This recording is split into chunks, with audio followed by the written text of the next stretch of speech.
This is Bob Kirsting, moderator of the First Congregational Church of Dudley, Massachusetts, a United Church of Christ church. Welcome to this week's edition of PJ's Puppets, Etc., a virtual worship experience with Pastor John White. Welcome to this edition of PJ's Puppets, Etc. Worship here on YouTube for this Trinity Sunday 2020, the 7th of June. What a week it has been, what a week it has been. Another, what a week it has been, week. We are here in the midst of disease and great national dis-ease.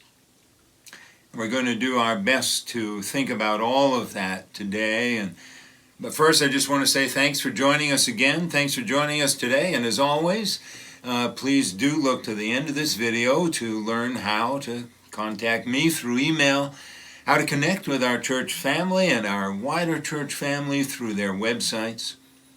On our church website, you'll also learn how to give of your time and your particular talents and your financial resources in proportion to how you are gifted in that way. Your gifts, by the way, keeping this ministry alive, are so deeply important, and I thank you so much.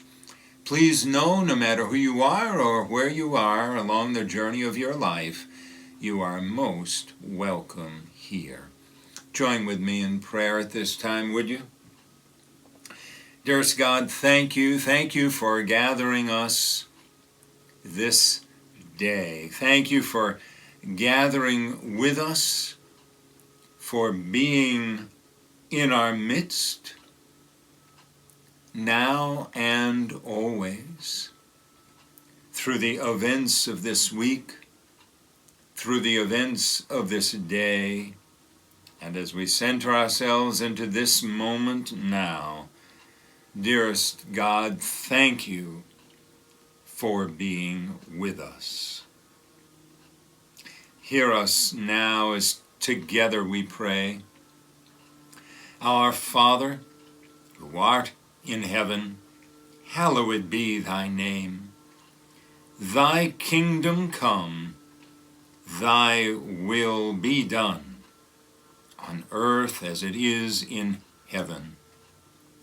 Give us this day our daily bread. Forgive us our trespasses as we forgive those who trespass against us. Lead us away from temptation. Deliver us from evil. For thine is the kingdom and the power and the glory forever and ever. Amen. And now let's welcome back musical guests Bill Pedersen and Sarah White. Good morning. This morning we're going to do for you number 571 in the hymnal, O God of Love, O God of Peace.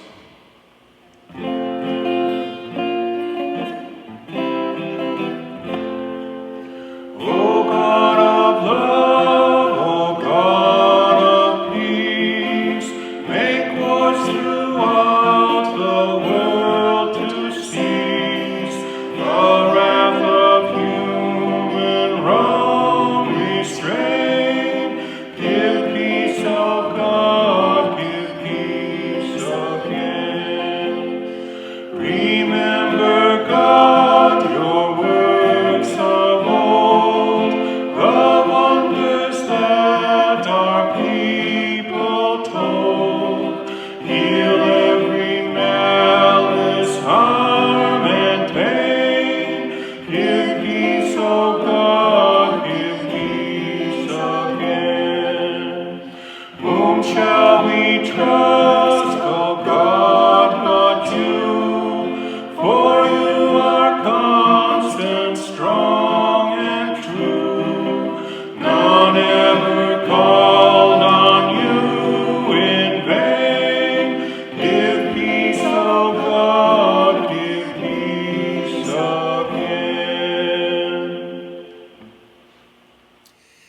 So, as I say, it's been another difficult week. Another difficult week for all of us. Yet, I want to let you know something. I always find myself thinking about children and how times of particular stress are affecting them. Most of you know that Mr. Rogers had a great influence on my life. He had a great influence on my life personally when I was a boy and growing up, and I've never lost sight of that and how important it is to speak with children well. I think about how what is on the news and what those around children are talking about, how all of that affects them. So I'm really glad for puppet friends who help me to talk about difficult subjects with them and with you. I've asked Pirate Jack, who can be quick to have someone walk the plank and quick to fire a cannonball, to come and talk with us now. Raise the mainsails! Prepare the cannons! Prepare for battle! Prepare to knock down anyone who gets in our way! Prepare the ship to launch! We'll head out soon! But give me a minute! I gotta go get a prayer from PJ to bless us on our way!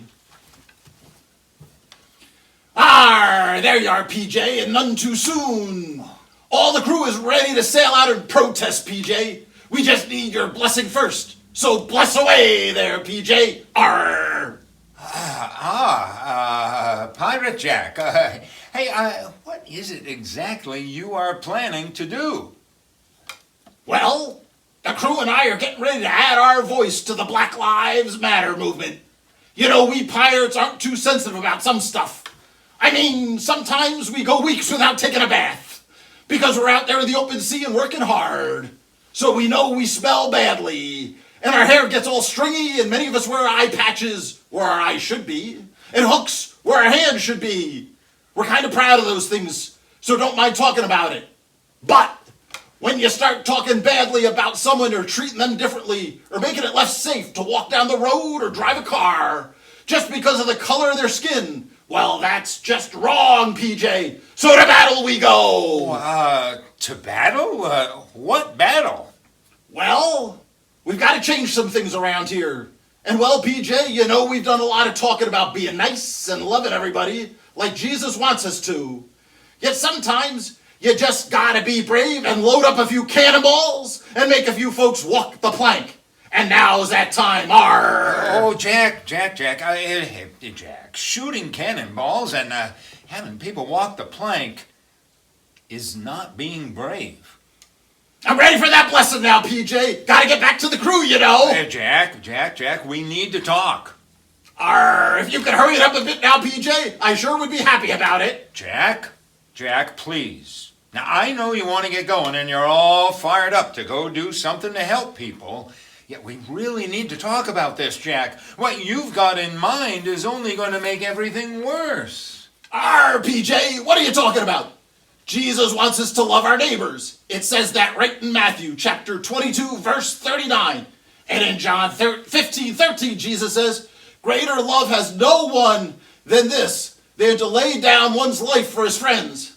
So me and the crew are ready to do just that, to lay down our lives for our friends, for our neighbors. And that means everybody who isn't being treated right just because of the color of their skin. Jack,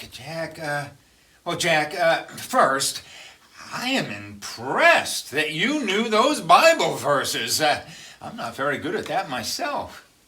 Well, thank you kindly, PJ. I've been reading. We pirates, we can read. Oh, Jack. Hey, your heart is in the right place. And hey, say thanks to the crew for me, too. Well, now you're talking. How about that blessing? No, Jack. I can't bless your violent mission of cannonballs flying and people walking the plank. That will just make everything worse. You know, Reverend Dr. Martin Luther King Jr. said, it's important to stand and to walk together in protest when things need to change. Yet you can't make lasting peace with more violence. Well, I heard a speech Martin Luther King gave when he kind of said, if you're going to say no cannonballs and riots, like you're doing now, PJ, you also need to say no conditions in our economy or our neighborhood, which makes life less safe for black and brown Americans. Well, you are really impressing me today, Jack. You are right. People like me who can do something to make life more equal for everyone by what we say and do and how we vote, well, you're right. We need to do that. Arr. So if I'm not going to shoot cannonballs at anybody, what else can I do with all that extra gunpowder I purchased? Well, hey, what about making some fireworks for the 4th of July? Hey, that's a good idea. And I'll tell you what, I'll talk to the crew, and we'll just walk peacefully with other folks walking peacefully, letting everyone know that Black Lives Matter. We pirates who follow Jesus like standing up for folks. And if anyone says anything mean, we'll just shake our hooks and show them our eye patches and say, "Arr!" Would that be okay, PJ? Sure, absolutely, Jack. Hey, let's pray. Dear God, thank you for Pirate Jack and his crew. Help us see every person through your eyes, God. Help us see every person just like you do through the eyes of love. Amen. Amen. As protests continue around our country and world, and indeed I myself am going to be part of a protest later this afternoon, this being Saturday, June 6th, when this is being recorded. As protests continue in response to the killing of an unarmed black man by police, to the killing of George Floyd, really just the most recent killing in a series of too many to name here. Protests proclaiming Black Lives Matter. Black Lives Matter. I mean, all lives matter. You know that, right? Do I even need to go here? But I do, don't I? I'm going to talk more, maybe next week, about this. We'll see. But sometime soon. But, you know, of course all lives matter. But every once in a while, we need to particularly hold up someone or a particular group. And right now we need to proclaim Black Lives Matter. Well, anyway, during this time of disease and dis-ease, here are 4 brief readings from Scripture at this time. And all of them I'm going to read today from the New King James Version of the Bible. The first from the book of Joshua, chapter 5, verses 13 to 15. And this passage is titled, "The Commander of the Army of the Lord." And it came to pass, when Joshua was by Jericho, that he lifted his eyes and looked, and behold, a man stood opposite him with his sword drawn in his hand. And Joshua went to him and said to him, "Are you for us or for our adversaries?" So he said, "No. But as commander of the army of the Lord, I have now come."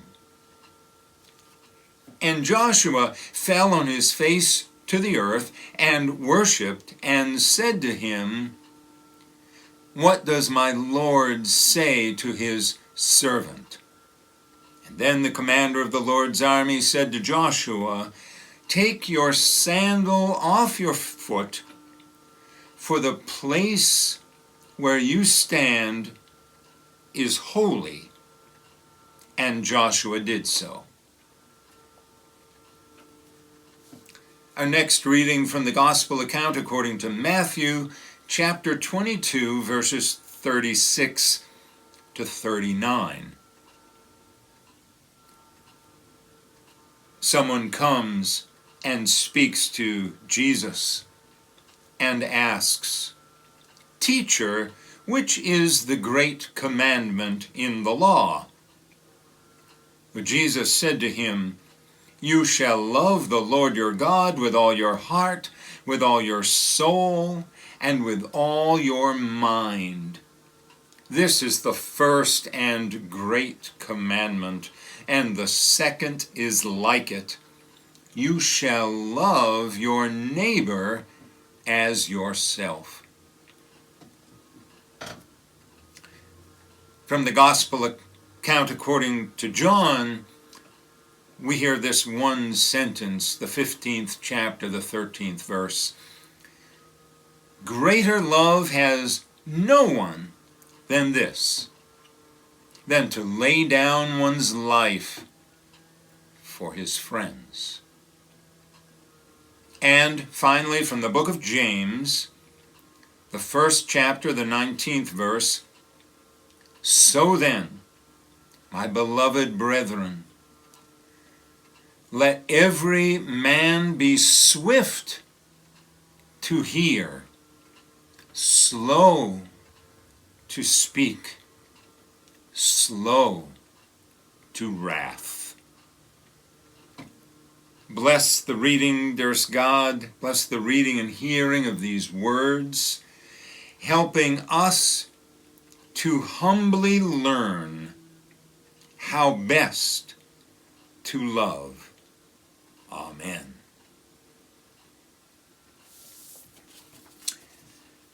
So I really hope that some of you have had the opportunity now of watching Miles McPherson preach through the YouTube video that I placed at the top of my most recent edition of PJ's Place, the weekly e-newsletter that I send out through Constant Contact. If you didn't see it yet, check it out. I highly recommend it.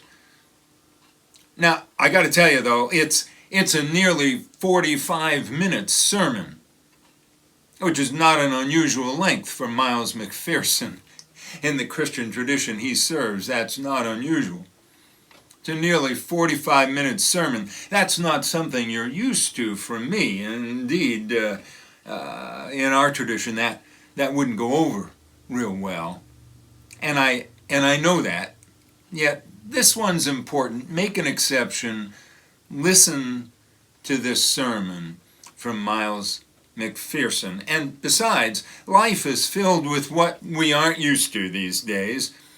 Life has been shaken up, as needs to happen with life from time to time.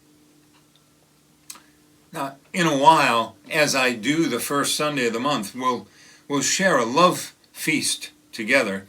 We'll break some bread, which will symbolize today, in particular, which will symbolize the brokenness which rests within ourselves, our own bodies, our own minds, our own spirits, the brokenness which rests within our nation, the collective body of our nation, the collective psyche of our nation, our collective spirit.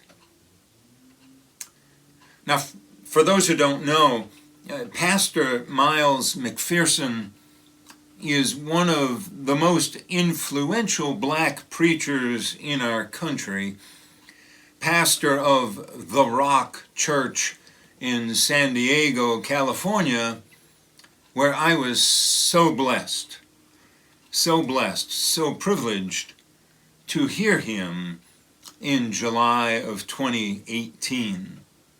He's written a book called The Third Option: Hope for a Racially Divided Nation. That came out soon after I saw him lead worship that summer of 2018. Well, the sermon at the top of PJ's place, his sermon on YouTube, is from 1 week ago. He speaks on material from his book on the passages of Scripture that I just read, and he speaks through depths of pain born of his own experience. He speaks of the biases that we all form based on what we know. He acknowledges that we all do it. He acknowledges that he does it. We all do it. I do it. You do it. In addition to being a pastor, Miles is a former NFL football player, and he is a left-handed black man. Along with speaking about being black, he speaks about being left-handed. He speaks about the bias which exists in favor of right-handed people like me. He speaks of this in a way which made me chuckle in that sermon, yet also made me think, as it was intended to do. And by the way, when you listen to that video, when you watch that video, you're going to have to, at least I had to adjust my volume up and down, because when Miles gets into, full-blown preacher mode, you might have to turn the volume down a little bit. But when he speaks really personally, and I don't hear him week after week, but I sense maybe more personally than usual, his volume goes down. You may have to turn that volume up a little bit, just to let you know that. But it made me think. He made me think. We all have our stuff, right? You know what I mean. We all have our stuff. We all have baggage, right, that we carry. We all have these inner tapes which have been playing in the back of our minds, whether we're aware of it or not, all our lives, right? Some of those tapes we have to learn to turn off. We all have our stuff, yet truth be told,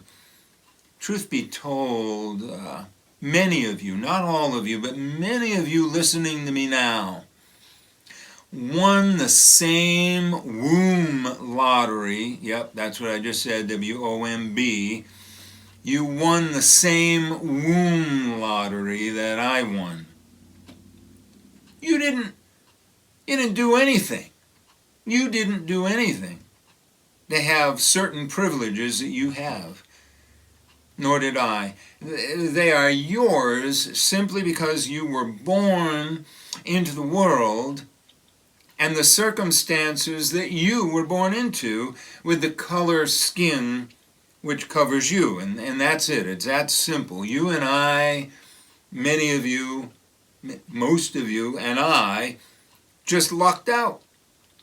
Today, look at me. I'm a middle-aged, middle-class white guy wearing this T-shirt because soon after recording this, I'm going to head over to Webster and participate in a protest march there for Black Lives Matter.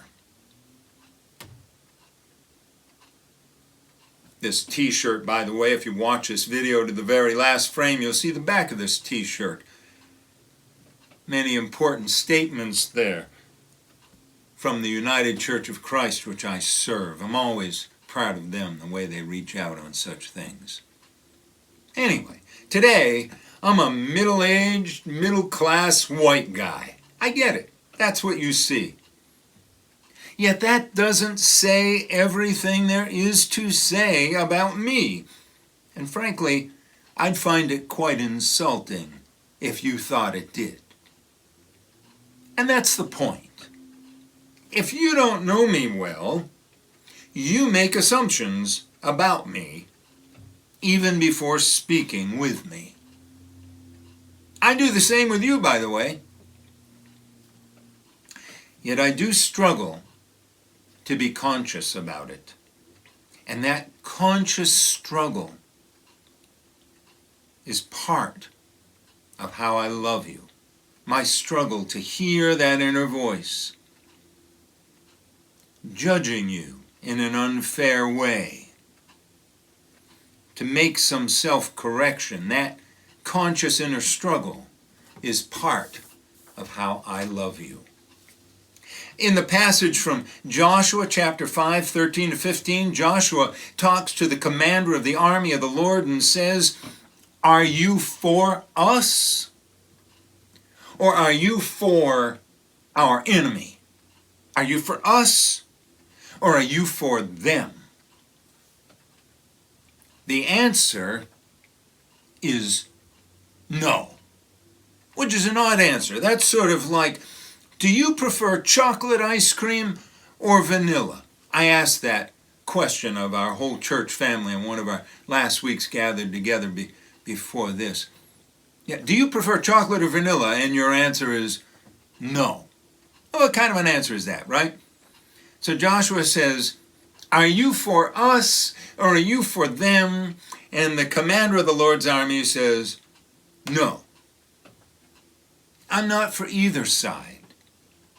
And then he speaks to Joshua and he says, take your sandal off your foot, for you are standing on holy ground. And that's where we gather now. That's where we gather now, on holy ground. As God's people. We gather on holy ground as God's people. We gather to love, to have our lives broken open so we may love our hearts out for one another. Pastor Miles says we need to do 5 things in this moment, and I quote and paraphrase the following. You go watch his sermon to hear it all the way he wants you to hear it. But I know you won't all do that, so I quote and paraphrase the following. 5 things we need to do. Number 1, we need to acknowledge our blind spots, right? We need to acknowledge our blind spots. Our social narrative is a story which shapes how we see the world. All of us, every single one of us, has grown up hearing certain information, seeing certain stories. If you're on this side of the track, you hear this story and you interpret it this way. Folks on the other side of the track get other stories and other interpretations. Become a humble learner, says Miles. Number 2, we need to rename those people. And you know who those people are for you. We need to rename those people as your brother and your sister. Matthew 22, 36 to 39. And when we do that, your out group, right? Those who aren't like you, your out group is your neighbor. You know, you need to ask yourself, what label do you put on police? What label do you put on protesters? What label do you put on looters? So we need to rename those people as your brother and your sister. Number 3, we need to acknowledge, this one's important, I think. and for the community listening to me now. The majority of the community, I think, is listening to me now. We need to acknowledge our brothers and our sisters' color. That's number 3. Pastor Miles says, and I quote him here, he says, "Please do not say you don't see color, because you do. And the only time you say you don't see color is when you see it. Instead, see it and celebrate it as beautiful." That's number 3. We need to acknowledge our brothers and our sisters' color. Number 4, view every conversation as a race conversation. Realize that you have conversations. I spoke about those tapes, those internal tapes a minute ago.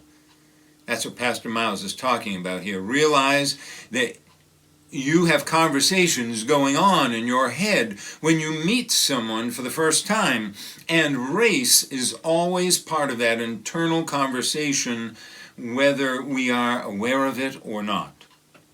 Every time you talk to someone, let them disclose to you who they are, right? So if it's your first time talking to me, middle-aged, white guy, but let me tell you about me, right? View every conversation as a race conversation. Become aware of those conversations going on in your head, and know that race is always part of that internal conversation. Number 5, give your heart to those not like you. Give your heart to those not like you. For those who have power and a voice, it is our responsibility, folks like me, it is our responsibility to speak out for those who can't speak out for themselves. Hearts have to change, and not just individual hearts. Our collective heart has to change. Systems have to change. The third option, the title of Miles' book, right? The third option, according to Pastor Miles, is to realize it's not about us. It's not about them. It's not about us. It's not about them. It's about God. He closes his sermon by saying to those in San Diego, "My encouragement is to say, I'm no longer on San Diego territory. I'm on holy ground." And I like that. For us, now that would mean I'm no longer on Dudley territory. I'm no longer on Webster territory. I'm no longer on Oxford or Southbridge or Sturbridge territory. No longer on Massachusetts or Connecticut territory. No longer on American territory. I'm on holy ground. Everyone around me is my brother, my sister. I need to acknowledge my blind spots, my places of fear. I need to see others. I need to see their skin color. I need to see the experiences which shape their thinking. I need to give my heart to them. I need to learn, as I recently heard my daughter Michaela say, I need to learn to love my heart out. So I brought bread with me today and some grape juice, as I'll do on the first Sundays of the month. Now, last month I told you about love feasts and how we can participate in that together. You can have a love feast anytime you want to gather with some friends or family, some bread and water or whatever. You don't need anything fancy. Go back to to my PJ's Puppets, etc. from the beginning of May if you want to hear more about love feasts. You can just have any kind of bread with you, any kind of beverage. I do have some red grape juice with me today. Feel free to pause this video if you want to go get something. Bring it back. You can have a love feast at any time with those that you love to remember Jesus, and that's important in this time. To remember Jesus, that's important at any time. To remember Jesus and to recenter yourself upon Jesus' life so that you and I can listen from within, gaining a deeper sense of the ways that Jesus urges us to walk, to speak, and to love. Would you join with me in an attitude of prayer at this time? Dearest God, we gather today. We gather today in this time of rampant disease and dis-ease within our country. And we gather around bread and some beverage to remember you, Jesus, remembering how you gathered friends around a table and how you settled yourselves down for a time before there was more to be said and more to be done. You first of all gathered yourselves in quiet. You were slow to speak, knowing that when you did speak, you'd have to form your words carefully. You know, you gathered yourselves quietly to listen. Those around you gathered to listen to you, dear Jesus, the voice of perfect love, so they would know what to say and how to act and how to be. So we do this now, dearest God, around our tables, wherever we are at this time. We do this to remember you. These are difficult days, days of disease and dis-ease. We want to know what you would have us say and do, how you would have us walk and be. We want to be brave, braver than we've ever been, to be everything of whomever it is you have created us to be. So be with us now, dearest God, in Jesus' name. Amen. So I ask a blessing upon this bread. You can offer a blessing upon your bread. I ask a blessing upon this cup. You can ask God to bless the bread and the beverage in front of you. Anyone can offer a blessing. And I break this bread. I break this bread more than once as a symbol of the multiple ways that we are broken in this moment, broken as individuals, broken as a nation, broken even within the community of the world. And I ask, dearest God, that amidst our brokenness, we would know that you would offer to us a place of wholeness, and that you would offer that wholeness not just to us as individuals, but that you call upon us to make our society whole, to change systems and structures so that we may collectively be more whole, dearest God. And we ask your blessing upon this cup, that there may be healing within this, that as we remember your sacrifice, dearest God, the giving of your own life, the way that you did indeed lay down your life for your friends, and that we too would know how we are called individually to speak and to act and to lay down our lives for one another. So take your bread and take whatever beverage you have and eat and drink now.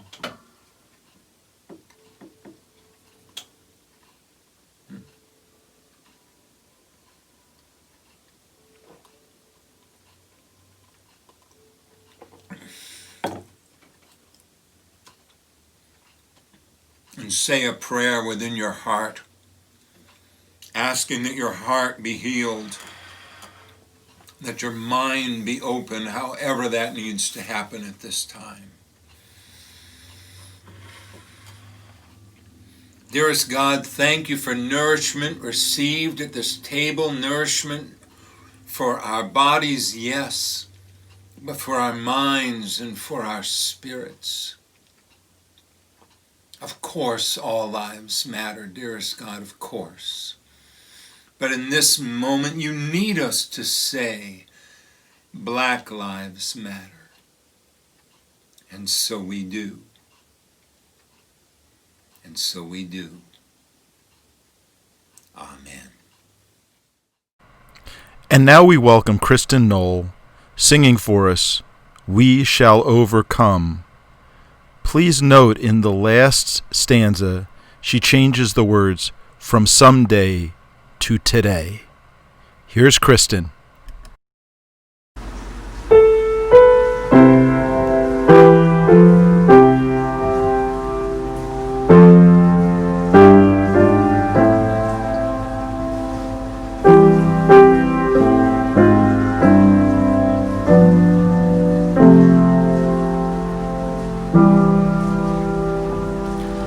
We shall overcome.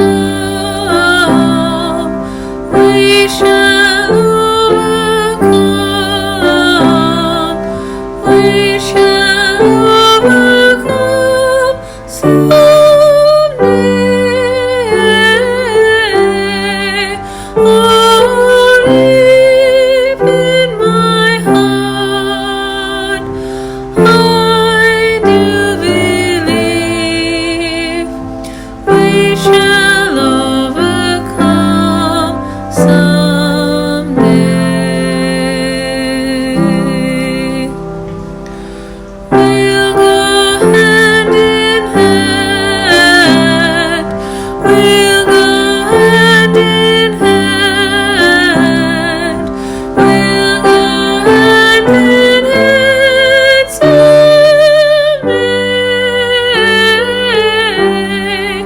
Oh, deep in my heart, I do believe we'll go hand in hand someday. We are not afraid. We are not afraid. We are not afraid today. Oh, deep in my heart, I do believe we are not afraid today. Our God will see us through. Our God will see us through. Our God will see us through today. Oh, deep in my heart, I do believe our God will see us through today.